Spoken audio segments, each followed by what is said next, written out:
endlessly searching for an original sound.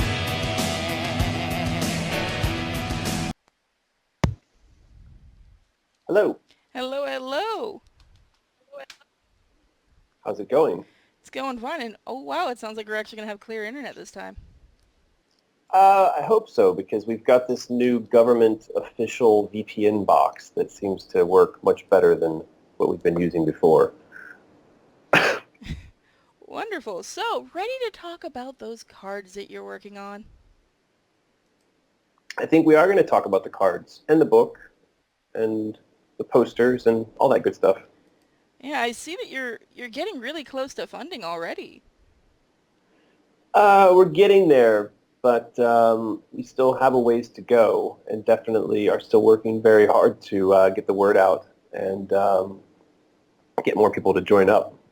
So, what made you want to do a card game like Out of the Woods?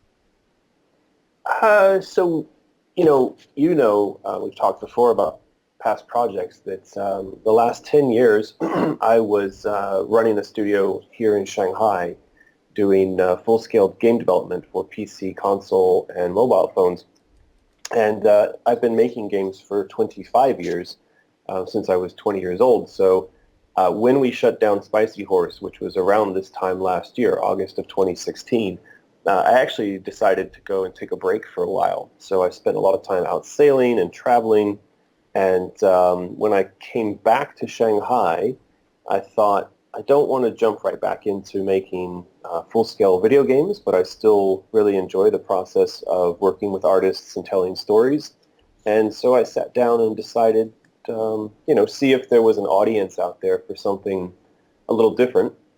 And I've always been a big fan of card games. And this idea for the theme of Out of the Woods actually came out of the last 12 months, which have been quite difficult, actually, for me. And so it had me thinking a lot about moral lessons and where in our lives we take sort of direction about what we're doing, how we're behaving, and how we shape our lives. Now, I see the card game is based on fairy tales, and that seems to be a pattern with you. You seem to like fairy tales, children-ish type things to, let's just say, really corrupt them. So, what made you decide, to use fairy tales for this? Well, it's partly that I enjoy them and I enjoy working with them because there's so much material there. There's so much to work with. The other part of it, obviously, is that the audience that I've grown over the years very much like that kind of content. So I think that, at Spicy Horse, we tried and made a number of different games outside of the fairy tale genre, but those didn't get much attention or I should say they weren't recognized as sort of my projects, even though I had a lot of involvement with them, even creating them. It seems that it's a sort of, I don't know if curse is the right word, but it is the pigeonholing that's happened to me since the creation of the first Alice game. And so I am basically creating what it seems the audience wants. Well, you do a very good job at it. Now, is the art on the cards yours, or did you bring in an artist?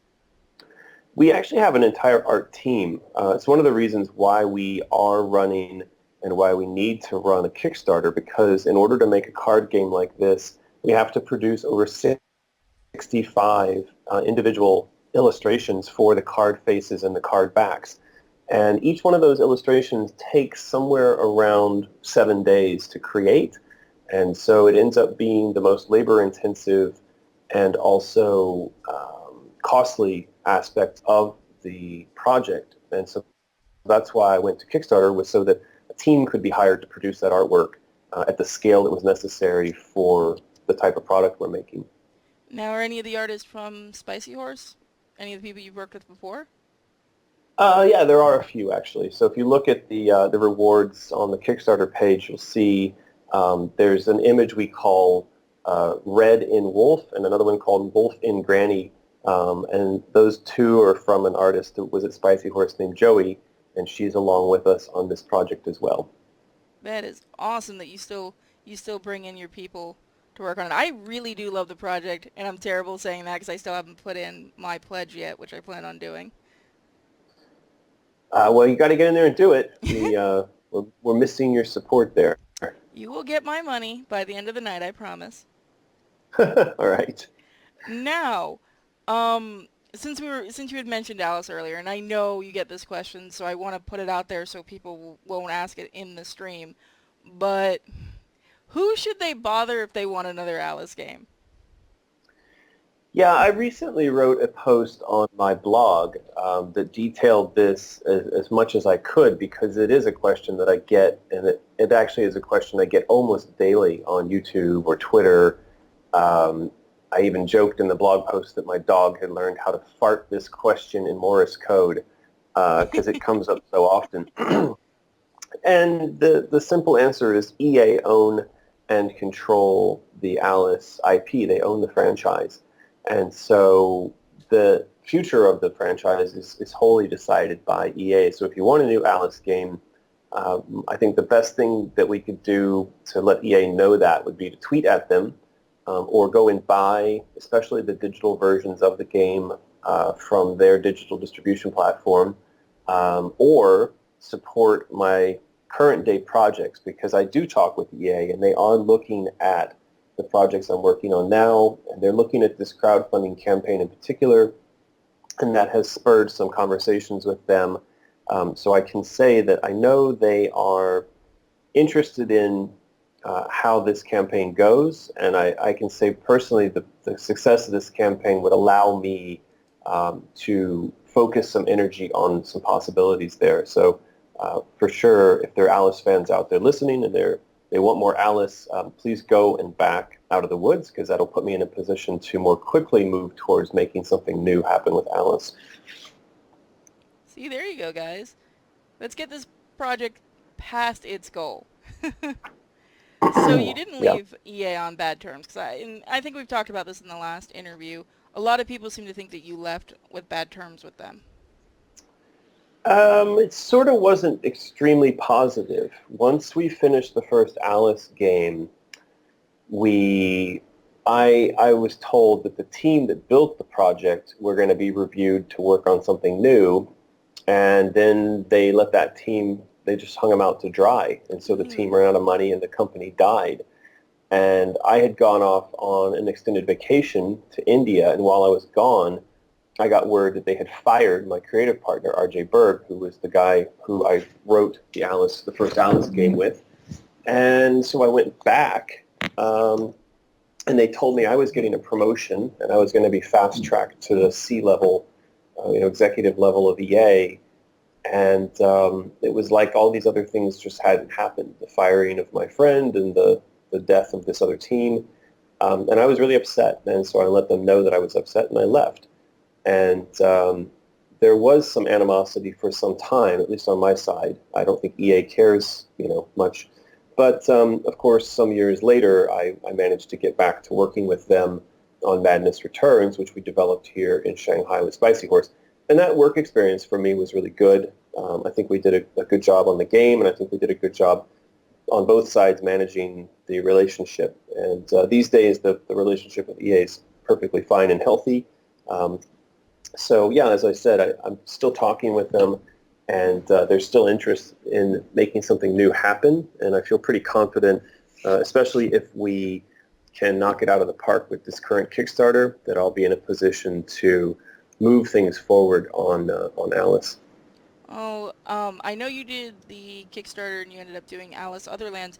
Is that going to have anything to do with another game if you're able to do it, or are you going to keep quiet on that one?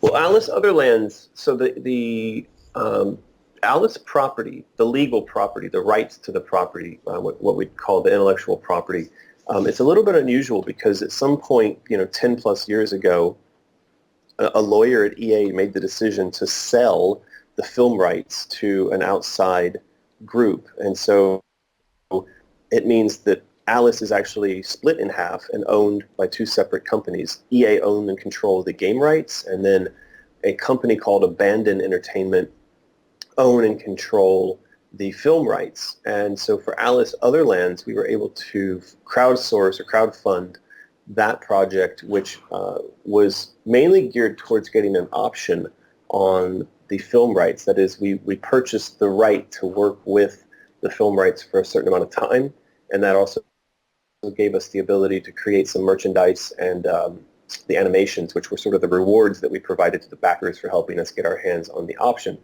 And while I had the option in hand, I did go out, try to find financiers, try to find a director, but that option expired, and I have since stopped talking to the group that control those rights, because during the time when we were working with them, I found that it was more difficult than it was worth, and I understand that probably for them, the only thing that matters is the money. They don't care about seeing the film made.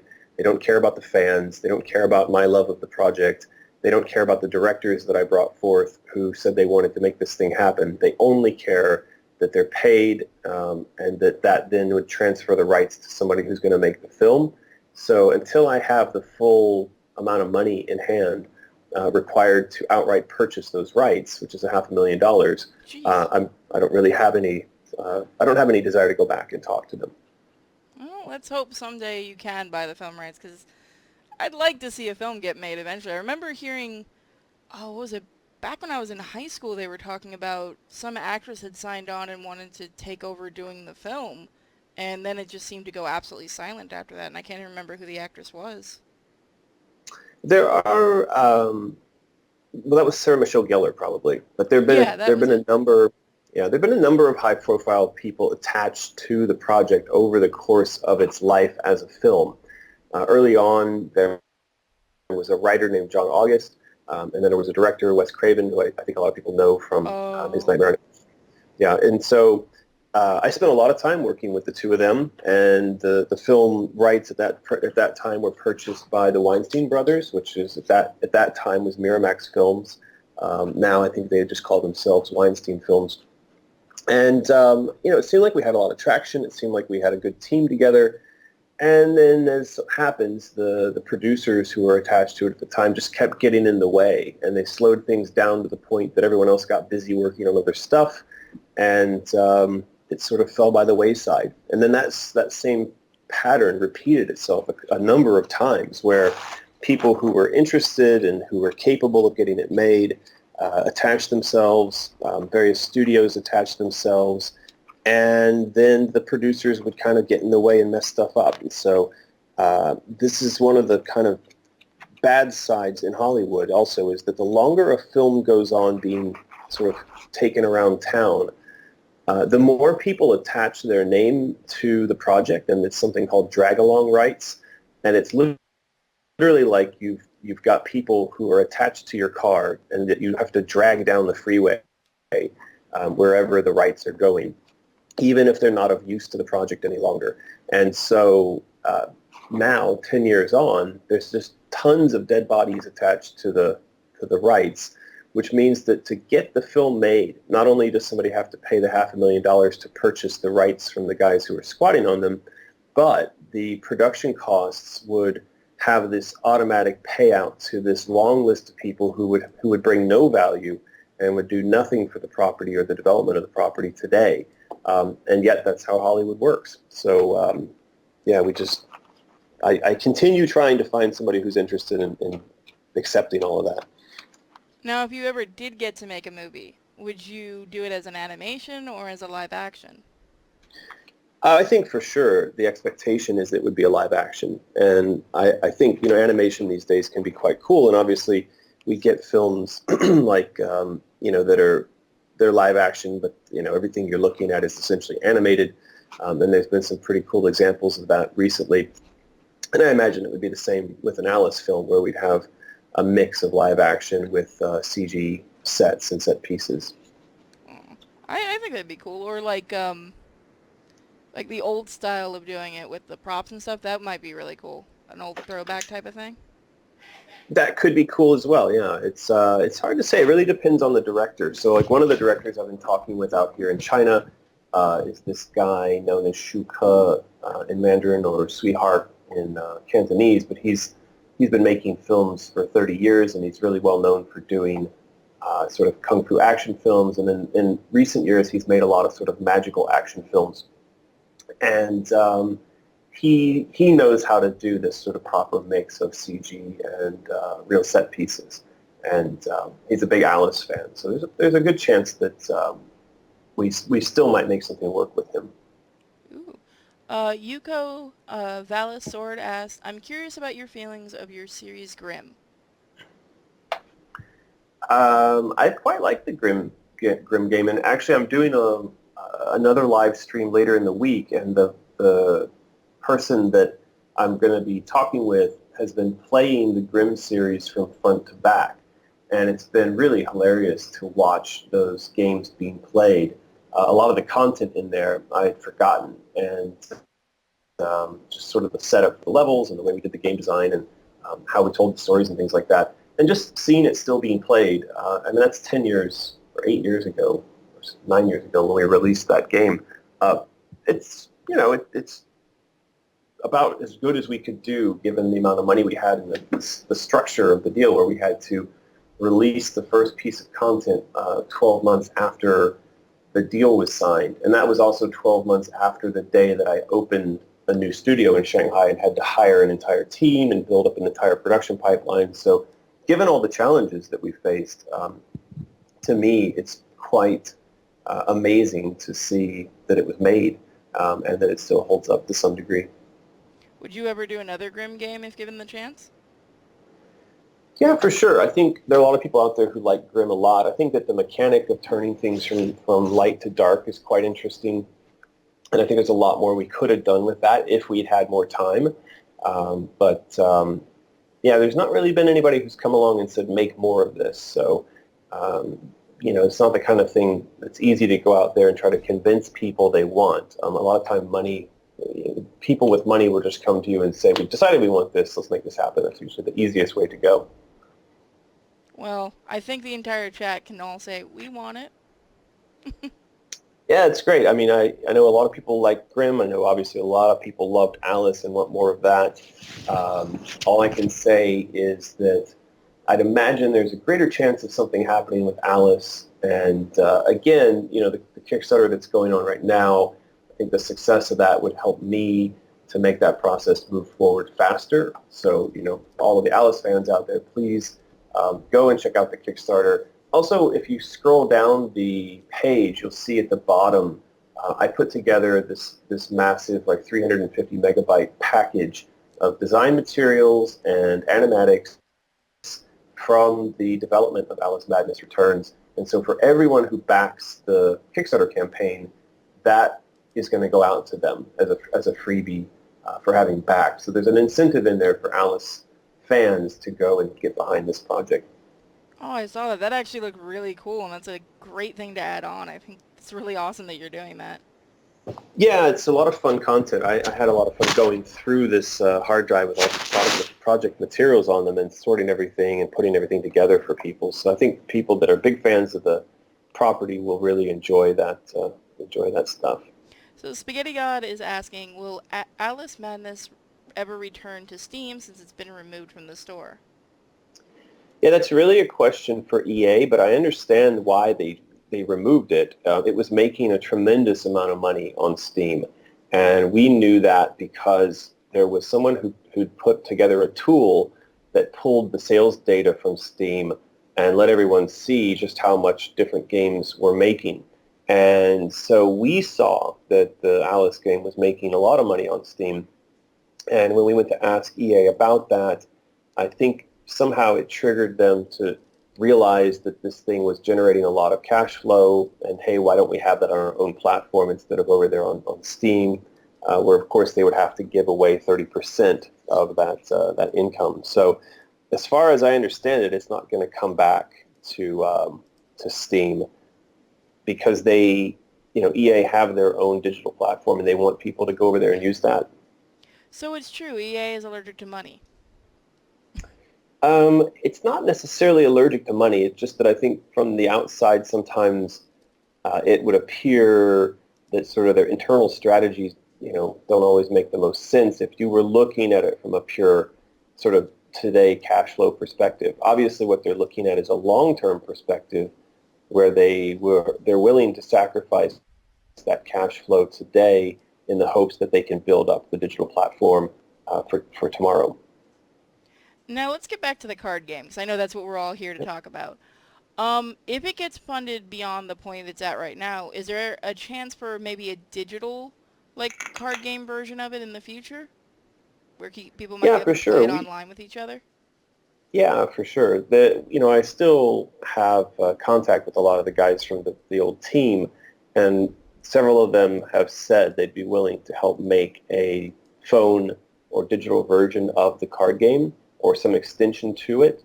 The question is just, it's one of how big might the project get, and does it justify bringing something like that to life? Because when you have a physical card game, and actually this is one of the reasons I wanted to go in and do something in the physical card game or physical game space, because if you make a deck of cards, physical cards, and then someone buys that, it's their responsibility. You don't have to follow it around and update it and make sure that the licenses are still in order.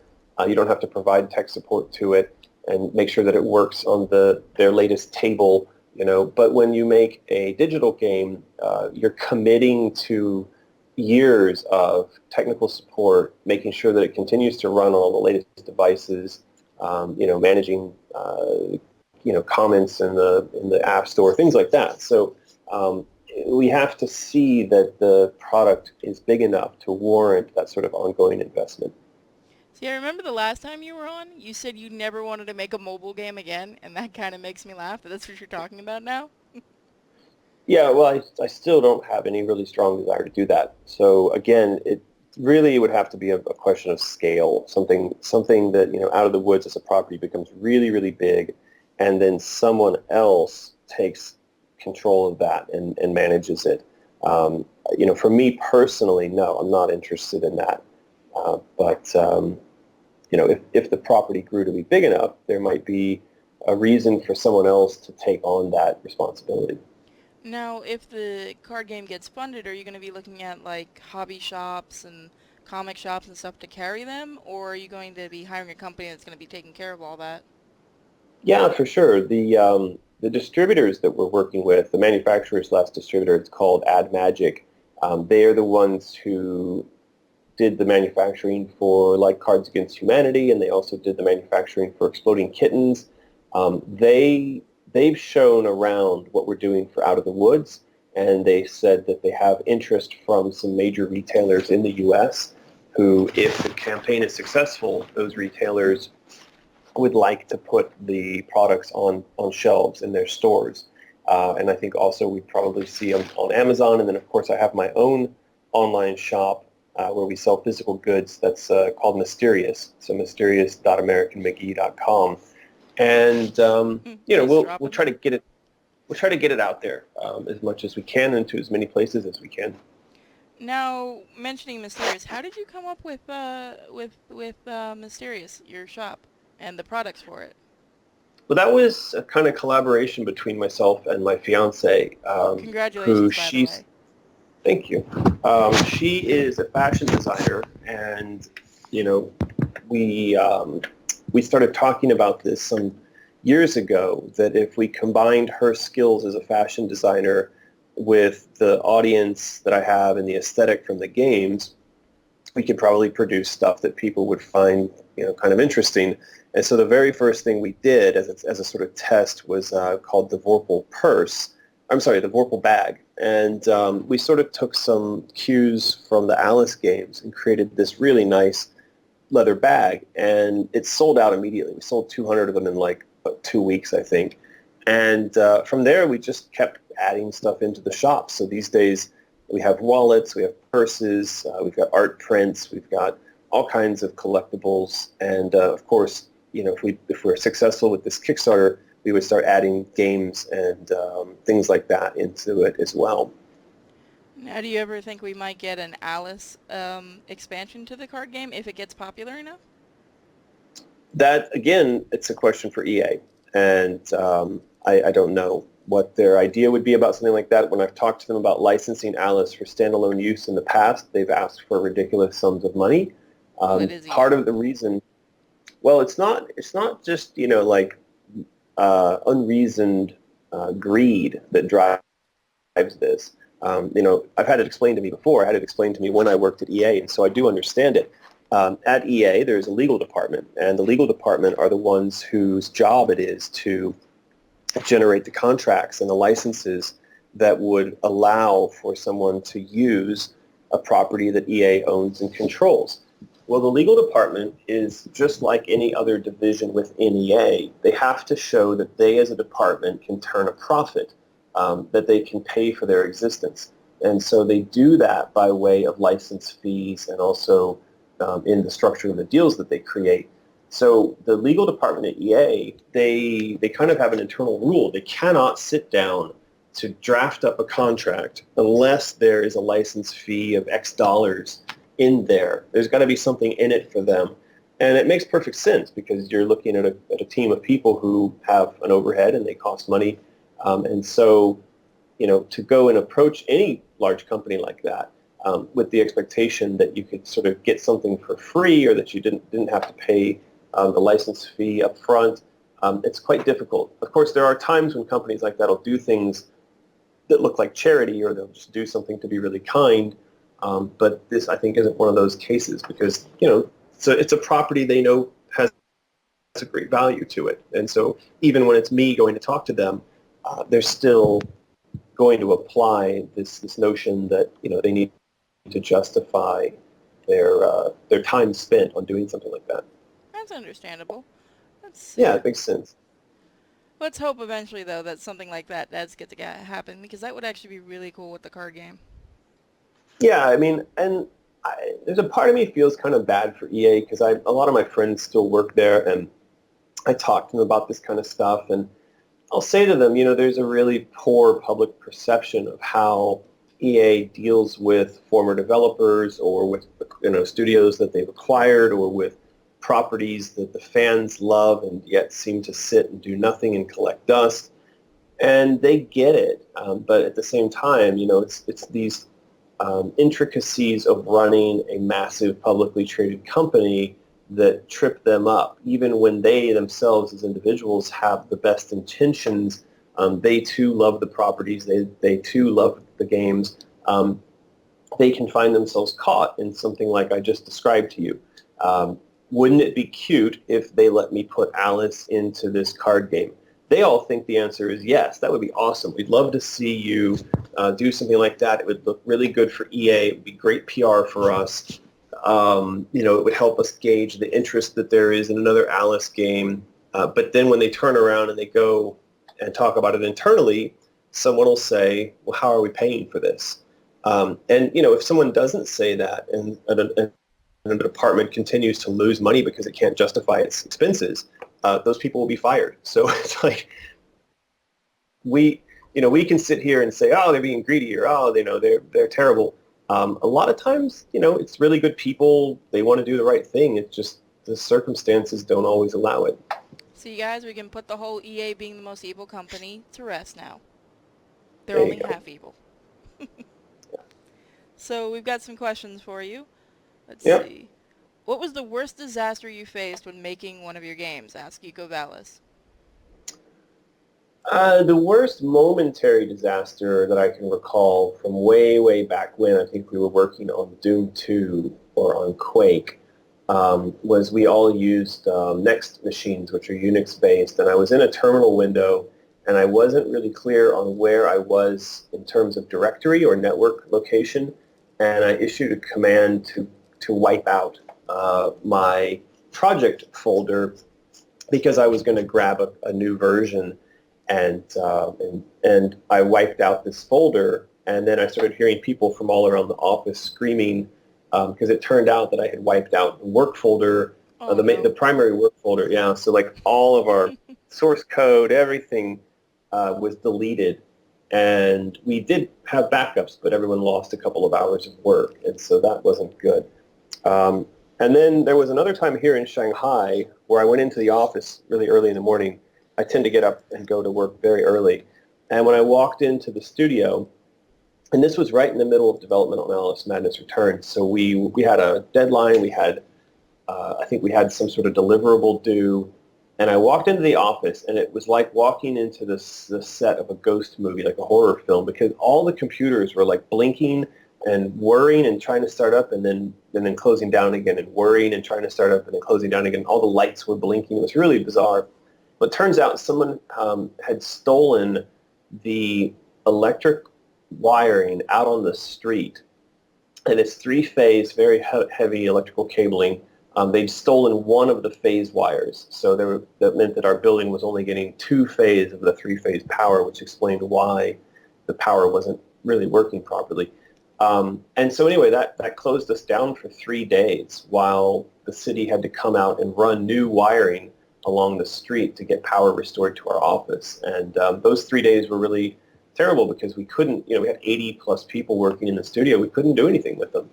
And we just had to wait for the wires to get repaired and then go back to Now, work. when something like that happens and puts you 3 days behind, what happens with the game itself? Does that make it run long in development, or make you guys have to rush on a few parts of it? In that instance, it was a delivery to EA on a milestone, and fortunately, they accepted that we couldn't work when our building wiring had been stolen, and so they let us add 3 days onto that milestone, and then over the next couple months, we made up for the lost time, a little bit at a time. So.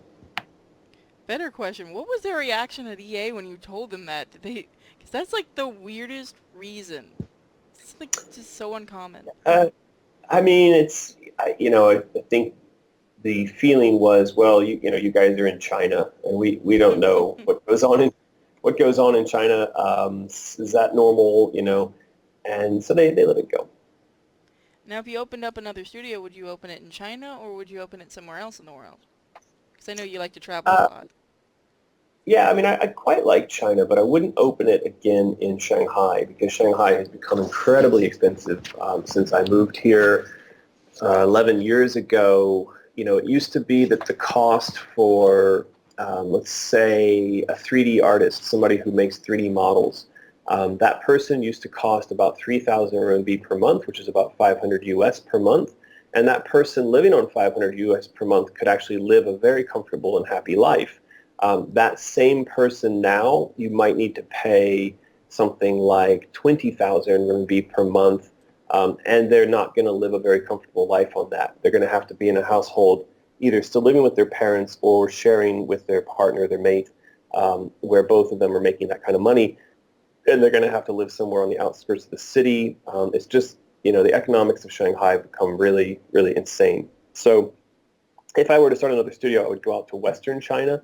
It's still very quiet out there. The economics are completely different. Everything's much cheaper. It's a lot cleaner. And because there are not so many companies out there competing inside of the same space, there's not a lot of game development studios out there, you have a better chance of building up a team and not having to stress about competition and poaching and things like that. Do you ever think of coming back to America just to visit or whatever? It's been a long time. I think the last time I was in the States was a couple, maybe, actually I went to some sort of Comic-Con type thing, Animation Con in Sacramento last year. But then prior to that, I think it had been a few years, like 2 or 3 years. I don't come back very often. And main reason is just it's so easy to travel around in the region out here. We spend a lot of time over in Thailand. It's only a 4-hour flight to get to Thailand.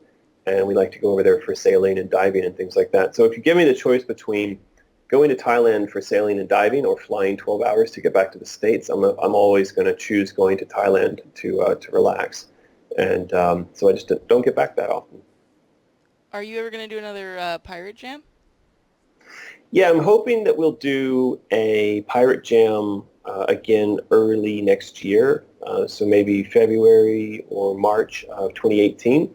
The last one was really fun. All the videos for those are up on my YouTube channel. And for those that don't know, we took 6 developers out on 2 sailboats. We sailed around for a week. We had the developers make games so that at the end of it, they had created 6 original new games. And then, we filmed the whole thing and we did daily vlogs and things like that. It was really a lot of fun. So what got you into, like, what came up with the idea for Pirate Jam? Because when I first saw it, I got a good laugh because that was probably one of the most unique ones I've ever seen.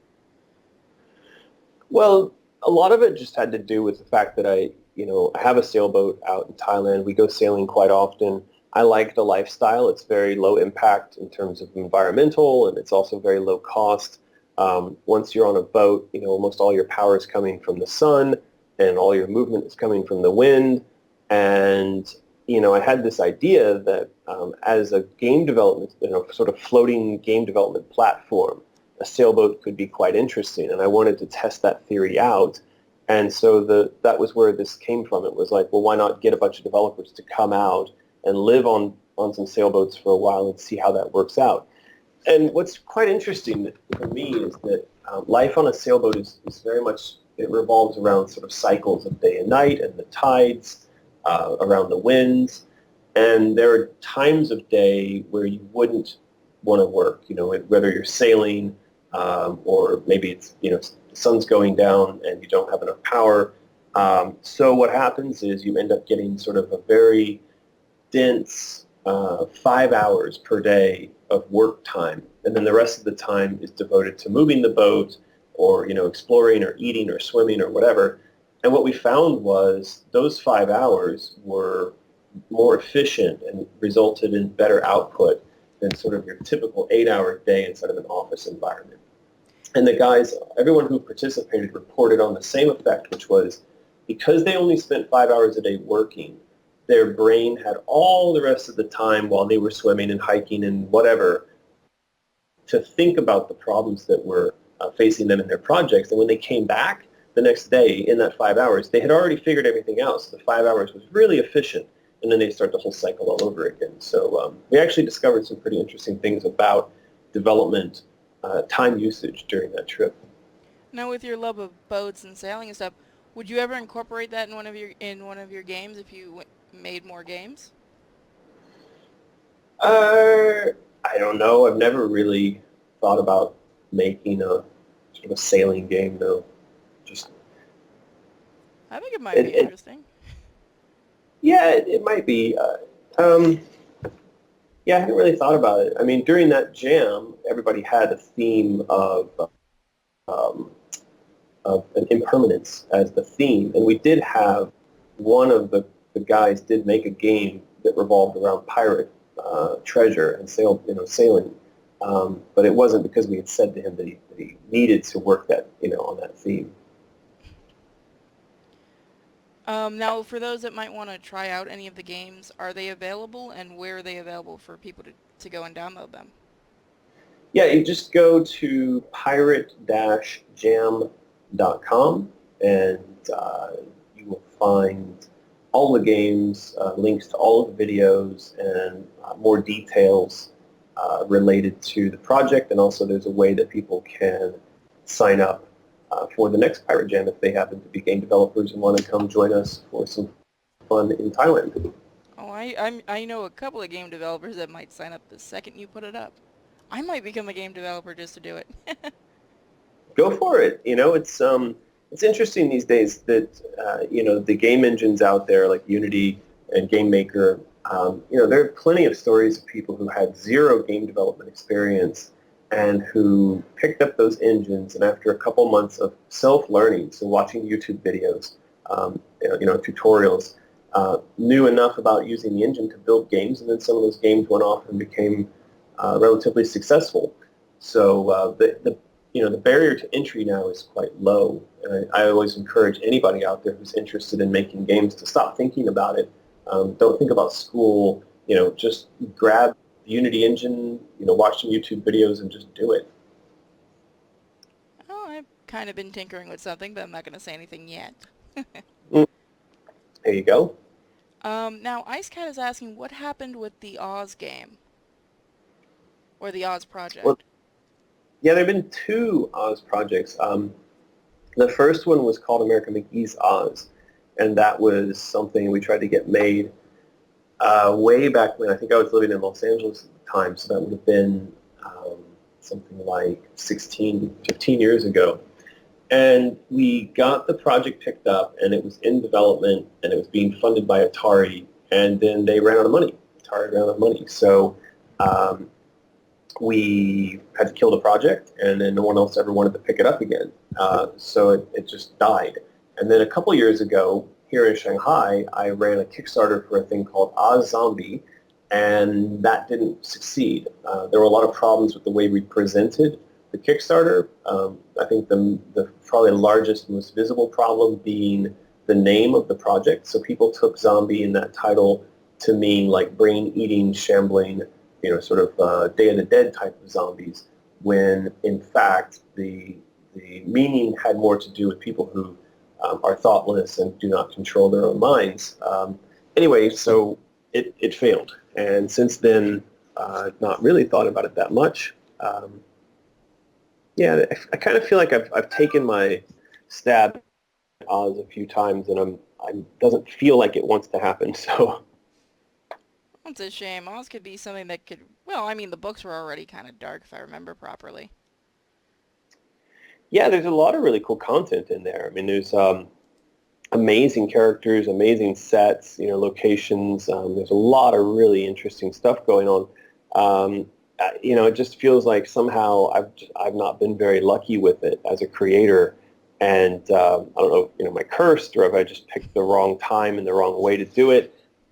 Whatever it is, I imagine that these days it would be really hard for me to like crowdfund something like that because it's an unknown. If I were to, if somehow EA gave me permission to go out and crowdfund a new Alice game, I'm sure we could raise a fair amount of money. But if you try to go out and crowdfund something people don't know very well, I think it would be pretty difficult. And you can see our current Kickstarter, like, we're not asking for a huge amount of money, but what we are asking for isn't like flowing in so fast that, it's a slow process. And, to make a game would be many millions of dollars. And I just think, to find somebody to help make that happen is very, very difficult. I think it's also that a lot of people are just like not trusting of Kickstarters because of all the problems with Kickstarter, and just a lot of the projects that get funded just don't get made and things like that. So it's kind of made people a little wary. Yeah, it's tough. When we announced this Kickstarter, I don't know where it was, but there was a YouTube channel that the guy was streaming and playing a game, and then he was also talking about this new Kickstarter. And he had sent me the link and said, "Hey, I mentioned you here." And I went over, and in the comments, there was a guy who said, "You can't trust American McGee with Kickstarter. He's got a really bad track record." And he listed this stuff off where, like, I'm irresponsible and I've got a bad track record and you just can't trust him. And, like one of his points that he made was, he promised us a game with other lands and all we got were the animations. And I was like, So there's a lot of times this sort of misreading of what it is the campaign is meant to do, and that happens a lot, with other lands. Like other lands very clearly stated in the first paragraph that if we were successful, you'd get one animation out of that. And of course, we delivered that, and we delivered a lot more. But there are a lot of people who run around out there saying it was a trick, and somehow he tricked us, and we didn't get we didn't get a new game. And it's a lot of effort to try to put out those fires all over the place, and to try to get people to actually go and read the details of what was promised. For the two Kickstarters that I've run previously, we delivered all the goals. We hit all of our goals, and we delivered on all of the campaign deliverables. And yet, you still get people out there saying, you can't trust this, you can't trust this guy. And it's like, did you even back the campaign, or are you just repeating something that you heard someone else say without going and reading for yourself whether or not it was true? I was going to say, I remember the Other Lands campaign. I got there a little too late to pledge, but there was never anything about a game. Someone didn't Mm-mm. look at the Kickstarter at all. No. And then that's the problem, on the internet. The person who wrote the comment saying that I can't be trusted because I didn't deliver the game, well, then 10 people read that. And then the next time that they think about, they see I've got a Kickstarter, they go, "Oh, yeah, I read somewhere that he didn't do the thing that he said he was going to do." And they don't look into it. And so now you've got this poison out there that's damaging your reputation. for no real good reason other than people don't go and look into facts. They don't go and look into the reality of the thing. Oh yeah, I've got that problem with my animatic I'm trying to raise money to make into an animation. People seem to think that's the animation even though it's not. Yeah, that's a really big problem. We struggle with that too. Like we were releasing early versions of our animation for the Kickstarter project to get feedback, but you always run the risk that someone sees that and says, "What? This is it? This is what your project's going to look like? This looks like crap." And then you're like, "No, this isn't what the project's going to look like. I'm trying to get feedback, you know." And then they're like, "Well, it looks like crap." Well, no, but this, you know, Oh it's yeah. really, yeah, it's really, really tough. We put a full explanation of what an animatic was on ours when we put up our video at Yeah, first. And everything was explained, and the person goes, "This is really shitty animation. No wonder Disney didn't yeah. pick it up." And we're like, "You can't read." Is it something we can see online what you did, or is Oh it yeah, is it private? I can Yeah, send it to you later. yeah, that'd be cool. I'm Now, sure we'd all. why didn't you ever think of trying Patreon? Because I'm sure you'd get a lot of money on there. I am on Patreon. Well, I I just feel don't use stupid. it very much. I just don't use it a lot. I typically what I was doing was I was uploading my sailing videos there. So I was out sailing for a while, and I was doing videos quite often. And so yeah, that does get used a little bit, but I don't think.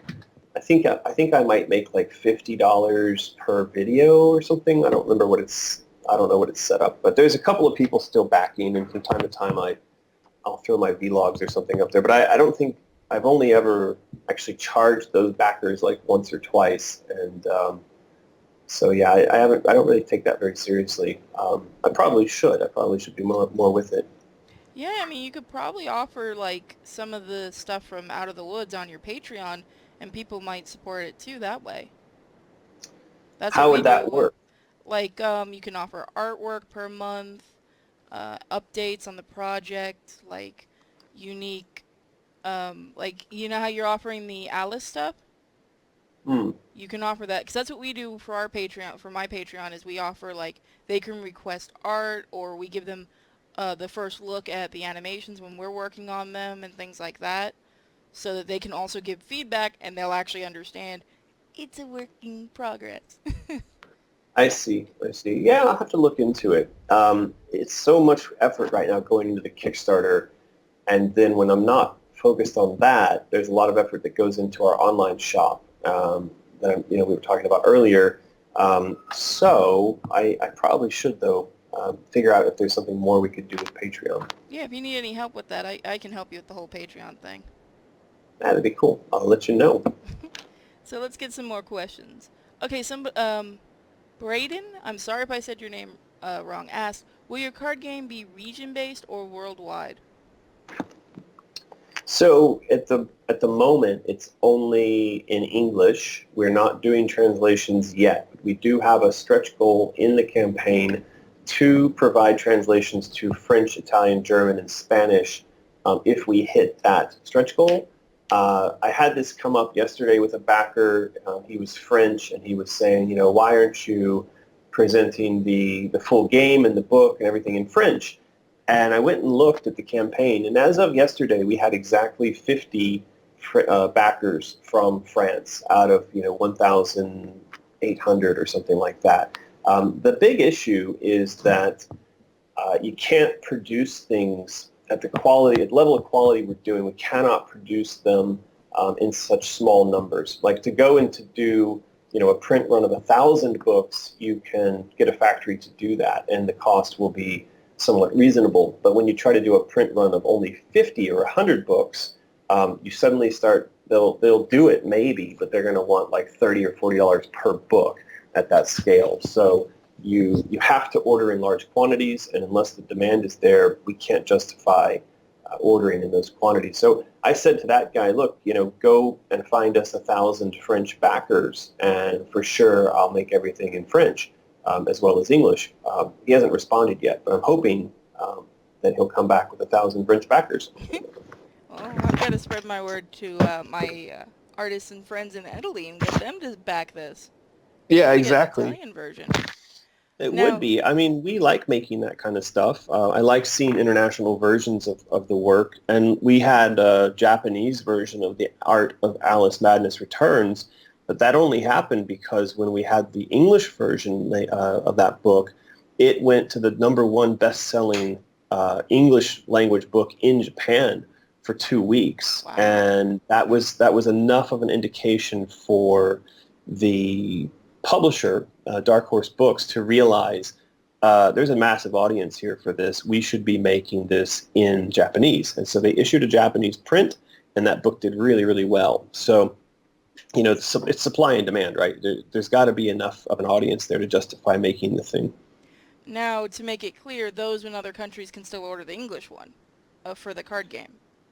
Yeah, for sure. Kickstarter, we ship everywhere in the world, and so long as you have a credit card, you can use Kickstarter. So head over and throw your pledge at the campaign, and yeah, we'll get the game out to you wherever you happen to be. It looks so cool. I'm looking at the art while we talk, and I love how you guys did the artwork for it. Yeah, it's turning out really nice, and I'm really excited to see more artwork around the additional tales. So right now we've only got artwork from a couple of the tales, but there are 10 fairy tales in total. And if you look at the Kickstarter, you can see the fairy tales and the characters we're going to pull from them and then make artwork from. So there's a lot of art that's going to get created. Now, can you give us a hint on some of the fairy tales that haven't been mentioned yet? You mean we haven't done art for them, or no? Well, any that you might have ideas of using later on. Like, are there any you're really wanting to use that you haven't designed yet? Well, for this project, we've already laid out the 10 tales. It's Little Mermaid, Bluebeard, Snow White, Cinderella, Jack and the Beanstalk, Rapunzel, Red Riding Hood, Three Pigs, Pied Piper, and Hansel and Gretel. So those 10 fairy tales are in this project, and that's it. The book that comes out will have those 10 tales. The card game will be based on those 10 tales.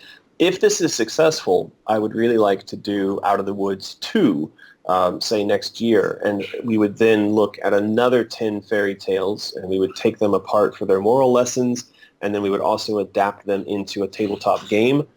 For sure, at that point, we would evolve the game into something different than the current rule set and the current design. And if I could, I would continue doing this for years to come. Every year or so, another book, another game, another 10 fairy tales. That would be really cool. Especially because Yeah, I there's so think, many that nobody knows about anymore. yeah, there's huge numbers of sort of obscure, unknown fairy tales. And we touched on a lot of those when we did the Grimm series, dug into the Grimm fairy tales and tried to highlight some of the lesser known of the tales. Now, yours mostly, at least for this one, are the European fairy tales. Would you do ones from, like, around the world, like China and Japan, places like that? Different ones they have? Yeah, I think, again, it's just a question of demand. So, how many people know any large number of Chinese fairy tales, for instance? When we did Grimm, we did include Mulan as one of the episodes because that's probably one of the better known of a Chinese folk tale. But, the other way around, Red Riding Hood, for instance, the entire world knows who Red Riding Hood is. And, even here in China, that's a story that people have known for, very, very long time. So that, if you say it, they recognize it. So we would just want to make sure that we presented tales that have some sort of global appeal or awareness. I see. So we have some more questions. Let's see. LSB Comics asked, you tweeted about feelings for episodic slash mobile slash VR games for a while. Any details on that? Speculation to secret phone calls? Oh, I remember. That's right. You mentioned a secret phone call. You tease. Right. Yeah, I can't really say anything about the call other than what I said in the tweet, which is that I'm legally bound not to say anything about the call. I think the other tweet he's referring to was that I had asked people their thoughts on if there was a new Alice game, what would they feel about it if it were presented on mobile, or if it were presented in VR, or if it were presented in episodic format. or maybe it's all of those things, or it's none of those things. And so I was just trying to get a sense from people, what their tastes would be for a new project, and that got some pretty good response. It's hard to ask people what they want. There's the old saying, like, you can't really ask people what they want. You have to just give them the thing you've got and hope that they like it. And so we'll see where that goes. I think episodic might be neat, but if you do VR, please make like a version of it for non-VR, because that would be really nice for those of us that can't afford it. Yeah, well, I think, VR is a really tricky one. I am a fan of it. I play with it at home, but it's really not like sort of consumer accessible yet. And yet there's this massive movement out there, all this investment going into it, these people talking about it and playing with it. Like, we went to China CES out here, which is the Consumer Electronics Show, and the China Joy was just recently going on here. It's like the E3 of China. VR is all over the place. But when you go out and talk to consumers on the street, so few people have ever touched it, engaged with it, or even thought about it. And so I think the question is, how long before, VR somehow becomes as ubiquitous as our cell phones? And of course, there's a lot of VR setups out there, like the Samsung, Gear VR, which you do actually use your cell phone with in order to get a VR experience. But not a lot of people are out there buying that. It's another accessory you buy on top of your already expensive phone. So I'm leery of it. I think, were we to do, say, another Alice game, it's clear that the primary audience is going to be on PC and console. But then the problem on PC and console is the bar is set so high in terms of production quality and amount of content that you've got to have somebody backing you for tens of millions of dollars to get anything done. And that's why I was asking, would people be willing to play something on mobile? Because the idea is that the budget would be smaller, or on VR, again, the budget might be smaller because it's a smaller experience. It's an interesting problem. Well, I am noticing with VR games, since I do a lot of indie reviews and stuff, it seems like they'll be out on VR for a while, and then like the creators will do an update so those without VR can finally play it. And I think that's actually kind of a neat thing that I've been seeing, since I think most developers understand not a lot of people can afford like the major VR systems. Yeah, I think a lot of developers, though, have the idea that if you build it, they will come, right? That good content will drive the adoption of VR hardware. And I think that we've seen that that's sometimes the case. Say Nintendo comes out with the Wii, and people see a new control scheme and a new set of games that work with that control scheme, and everybody rushes out and buys a Wii. But it hasn't been the case, I think, with VR, that there's an experience that everyone sees on VR that makes them all rush out and say, I've got to have this now. And I think one of the issues is that with the Wii, if you went to someone's house and they were playing it during a party, you can see the whole thing, and you can take it in your hand and you can interact with it. But if you go somewhere and somebody's interacting with VR, well, their face is covered up and they're off in their own little world, and you have no sense of what it is that they're experiencing. And so it's a very solitary experience, and I think that makes the built-in marketing a bit more difficult for an experience like VR. Yeah, I can agree with that. No, I think we just got the best question of tonight. The Minuteman asks, do you consider yourself the gaming version of Tim Burton? That, or Tim Burton considers himself the film version of me. I don't know which way that goes. We'll have to put you both in a room and find out. Yeah, exactly. Okay, let's see. Do we have any more questions? Okay, Yuko asked, in the future, will you ever allow your game to be posted on Tabletop Simulator? Yeah, we've had this come up a couple times as a question, and I feel embarrassed to say that before we went into building this campaign and doing the design for the game and getting everything together, we really hadn't thought of that. And that since we launched the campaign, we've just been so heads down and busy that we haven't had a chance to. And there's even and maybe this is the same guy, I don't know, but there's someone out there who's saying, he would help us put it onto Tabletop Simulator. We just need to get back to him and talk to him. The problem for me is it's like I'm now working 7 days a week, sometimes 8-10 hours a day, keeping the campaign moving forward, and it's just myself and Martin. And between the two of us, we just haven't had time to do a lot more that isn't already on our plan. But I know we need to do this, so we'll try to get it done before too long. We've only got 14 days left in there, 13 days left in the campaign, so we do need to get it done sooner rather than later.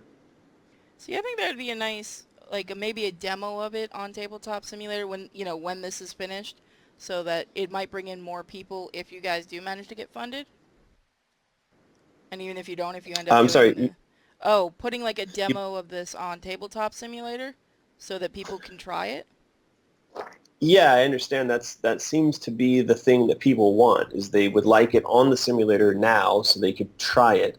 And we don't have any objection to that. Again, it's just a question of finding, and I probably need to go back to the guy who offered to help us do this and let him do that, and then we can see, people out there playing it. So again, it's just a question of being really busy. Both Martin and I barely have time for sort of normal things in life anymore, and this is one of those things that wasn't on our list, but we probably need to take a look at. You need to find some more help, man. You can reach out to us. We're your fans. We'll help you.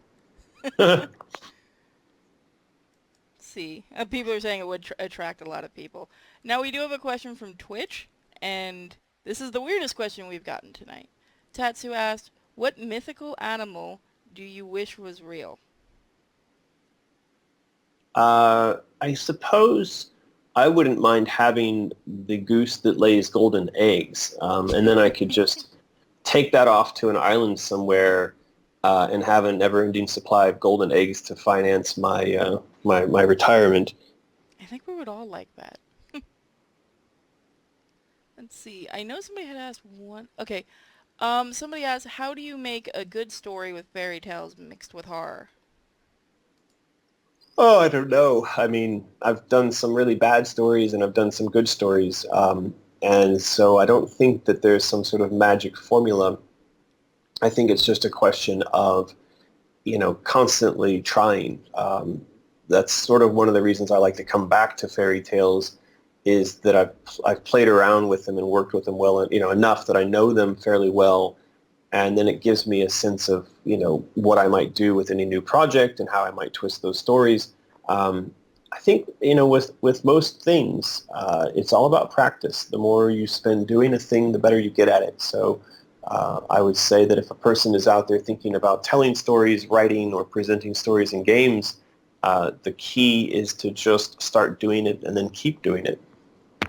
So we did have somebody ask, what made you want to do Alice in the first place? Of all things, why Alice in Wonderland? Yeah, I've told this story quite a few times. I think you can Google it. I'll just tell the short version of it, and then I would recommend you go and Google the long version of it. But basically, it was that I had been asked by EA to pitch a game concept, and then I happened to be in my car driving down the freeway, and there was a song playing, and in that song was the word wonder. And when I heard the word wonder, it was like a shot went off in my head, and I thought, Wonderland, right, I could do a dark, twisted Alice in Wonderland, and then it just kind of cascaded from there. I had this sudden urge to get back and start writing down ideas and to make something happen. So that was where it came from. See, there you go, guys. I know you had to tell it like I think the last few times you've been on the show too. You're never going to get away from that question.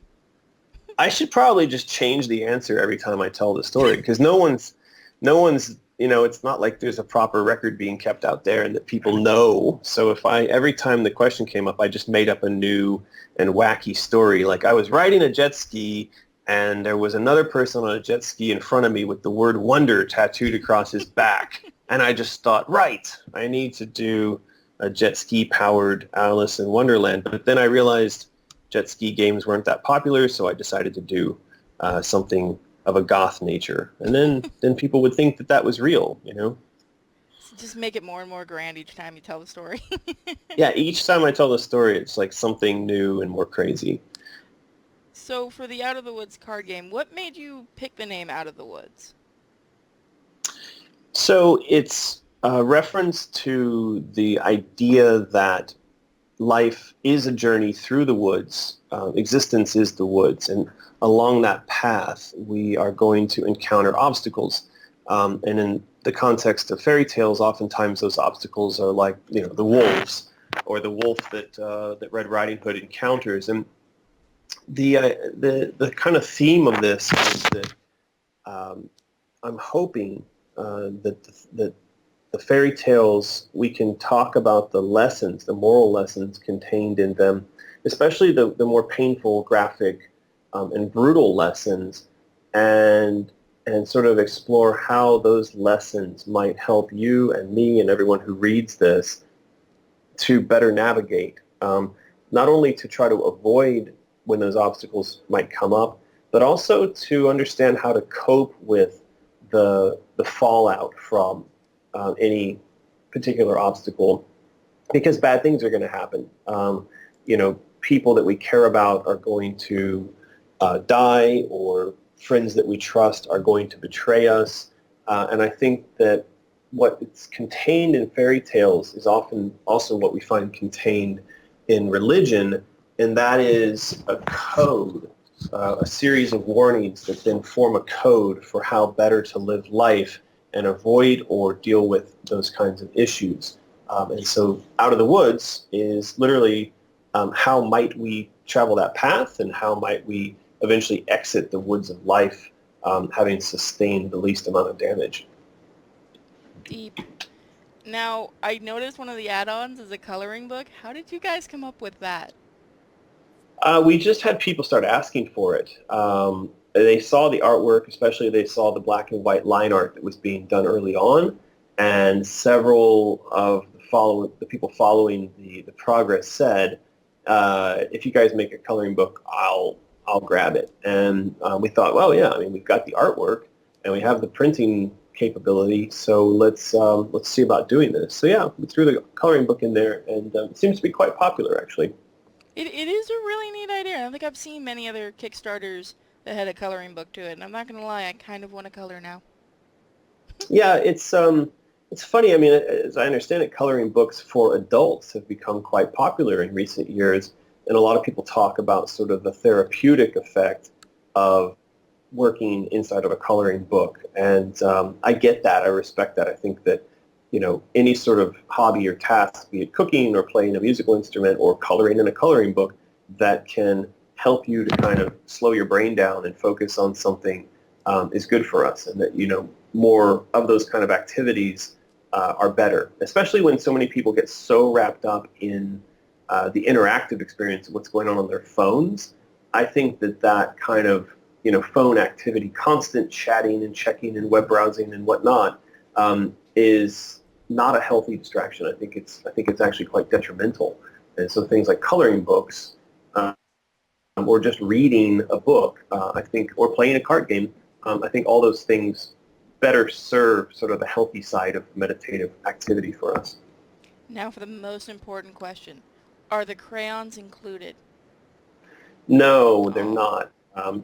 We we actually looked into that, and one of the issues is that sort of higher quality crayons are more likely to melt, and we don't want to have to deal with shipping crayons around and then finding out um, that if we ship with the more plasticky ones, um, then they may not be considered as high quality, and the higher quality ones that people seem to like, there's quality issues and melting issues. So I love that you actually did look into it. That is really awesome. yeah, we did look into it. I just want to keep what we're sending out as simple as possible, because I know from having done Kickstarters in the past and from having this online retail shop now, that the more moving pieces there are in any given product that you send out, the more likely there are to be complaints and broken things and returns. And so we try to keep it all simple. Makes sense. Now LSB Comics asks, will Mysterious ever get an Out of the Woods logo necklace? Yeah, actually, we were just looking at this yesterday. So we want to do some more jewelry, both for Out of the Woods and then also for some of the kind of Alice-inspired or other fairy tale-inspired projects. So yeah, there is some stuff like that coming. We're thinking about doing some silver cast stuff of characters and jewelry and things like that. Ooh, I might have to get myself one. I've been wanting to buy from Mysterious. There you go. Sorry, one moment. Alright, puppy, go lay down. Sorry, I've got a new puppy, so she's a little What excited. kind of dog is it? It's a Dachshund. She's the sweetest little thing, but she's very sick. Oh no, sick. Why? She got kennel cough and it turned into a really bad respiratory infection before we got her, Uh, so. Terrible. Sorry to hear that. Let's see, do we have any more It was the other questions? way around. Hmm? It was the other way around with me when I got my dog, Lulu. She's a little Boston Terrier. She arrived from Beijing on a plane inside of a crate, a dog container. And she was covered in her own pee and poo, but when they're only like 2 months old, you're not supposed to bathe them. So we did our best to kind of wipe her down, but I think at some point I managed to get something of what she had on her in my mouth, and my appendix exploded, and I literally almost died because when your appendix explodes, you go septic, and so I was in the hospital for over a week, and at one point the doctor came in and said we thought we weren't going to be able to save you because you weren't responding to the antibiotics, and so yeah, my dog she didn't get sick, but she almost killed me when she arrived. That's either really bad luck or a lot of, and I've seen your dog, she's so cute. She's super cute, yeah. Now, do we have any more questions? Let's see. Oh, somebody said they were going to ask if you were a dog or a cat person. Both. I don't consider myself to be aligned with either. I've had both dogs and cats. It's just that the current pet is Lulu, the dog, and my previous pet was a cat who I had with me for 13 years. And when she passed away, then we switched over to Lulu. And then I think for me the problem is, if you have an animal for 13 years, I couldn't stand to think about getting another cat right away. And so I flipped over to dog, and I'm guessing that when Lulu goes on to the big doggy place in the sky, I probably will be too upset to think about another dog, and then I'll flip back over to cat. So You better get a fish. yeah, we have fish, and they won't die. They're like they're weird. They're magic weird fish that will not die. Are they goldfish? Because I know those things are hard to kill. I don't know what they are really. They're just these little small, like, it's whatever freshwater aquarium we have in the house. But I always thought like fish should die frequently, and somehow these fish have sustained themselves for years inside of that tank, and I don't think any of them have died. Um, anyway, That just means you're actually taking good care of them. Congratulations, you're one of the rare people that can keep fish alive. maybe. I don't know. That's the problem. If I felt that way, it would be because I thought I was taking care of them. I do very basic care to their tanks, so I don't know. That's why I'm surprised that they persist. But They're just really stubborn. yeah, maybe. So, we have another question. Who is your favorite Wonderland character? You're Well, not allowed to say Alice. yeah, I mean, from the games that I did, um, I'm guessing I really liked the Hatter. I always thought the Hatter was really fun. I liked the domain because of the style of it, and I liked him, the design of him, and yeah. So I'm Alright guys, we have enough time for 2 more questions. So the first person to put some questions on will get them asked. I just noticed somebody asked why you were chuckling about the phone call. He can't tell you guys. yeah. Unfortunately, I can't say anything about that. So, okay, so not Wonderland, fairy tale characters, just fairy tale characters in general. What's your favorite character out of, like, all the different fairy tales you've read? Other than the Alice, characters, obviously. I mean, I had a lot of fun doing things with Red Riding Hood, and of the other stories that I've adapted into something new, for sure, Akinero, which was the version of Red Riding Hood set in Japan, is the thing I've been sort of most proud of, other than Alice, and I really like that character a lot. But yeah, I don't know. I don't sort of keep sort of favorite fairy tale characters. They all kind of look to me like different palettes and things to play with, and stories to manipulate. So I don't feel any strong attachment to any of them, other than say Alice and Red Riding Hood. Now, Skullgore asks, what's your favorite kind of pie? Pie is in the kind of pie that you eat. Yes. I'm not a big sweets person. You can ask my girlfriend. She's always trying to shove sweet things in my face, and then she also is always eating sugary stuff.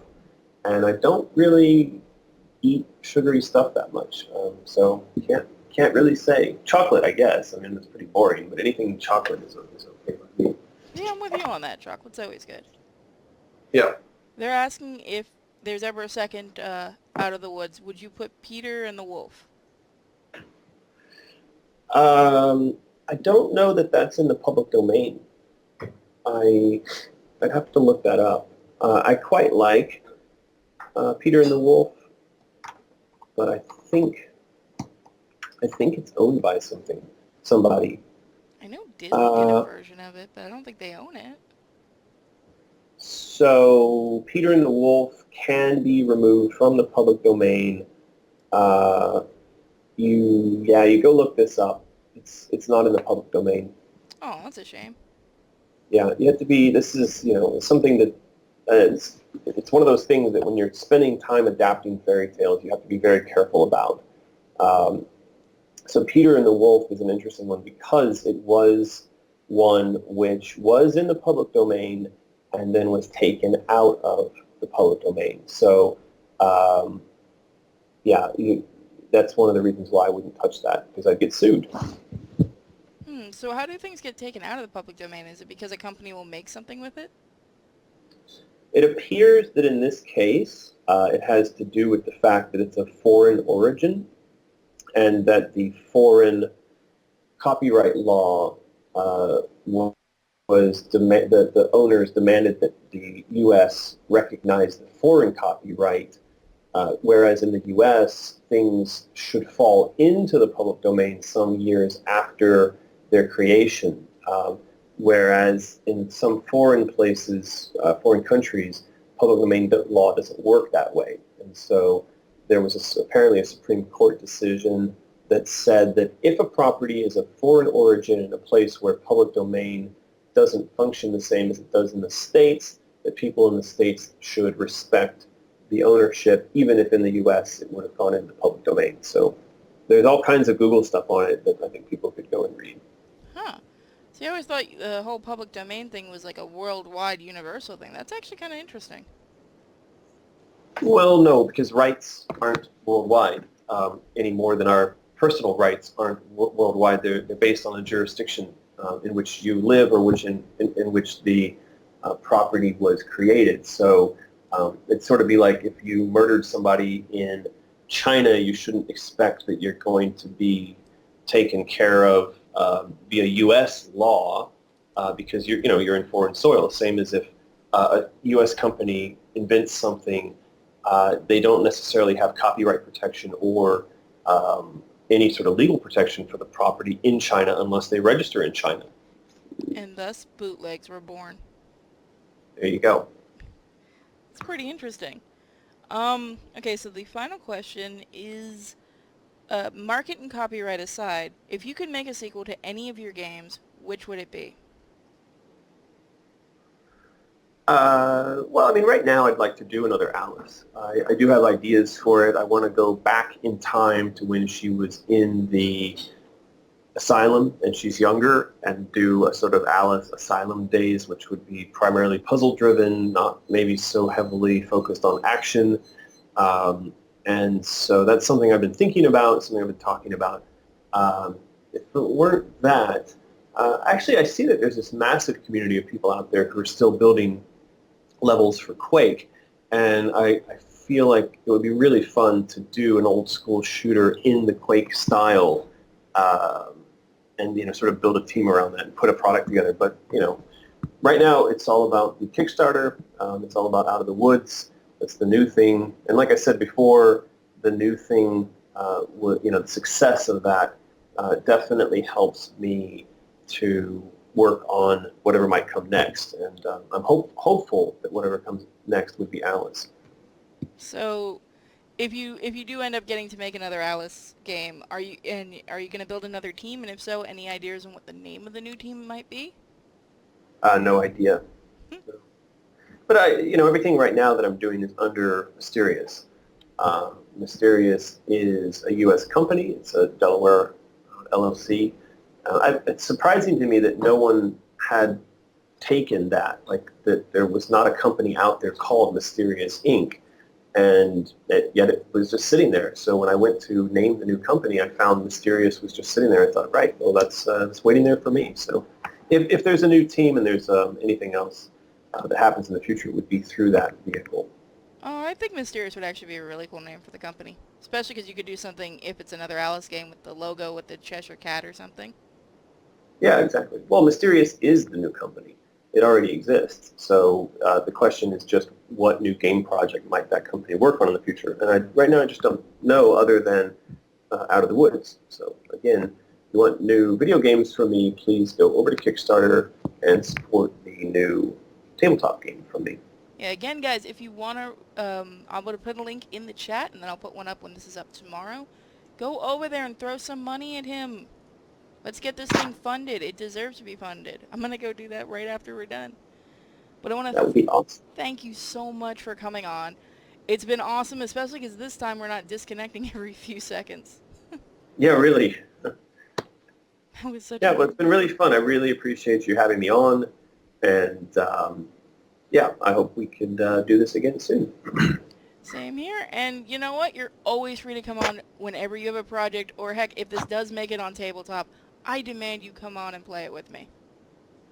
Sounds good. I would love to do that. So let's make the campaign a success, and then we can make that happen. You hear that, guys? Go put some money in. And again, thank you, American. Always a pleasure, and I'll talk to you later. All right, sounds good. Bye-bye. Bye.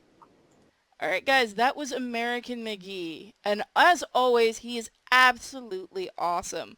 So, guys, I'm going to take a quick break, put on some music, and then guess what, guys? It's time for little Ghostbusters, and it's time for little South Park. And because we were doing the interview today, tomorrow we'll be doing the Indie Files Live. So you guys will get to see a whole mess of new indie games. So for now, take my hand, we'll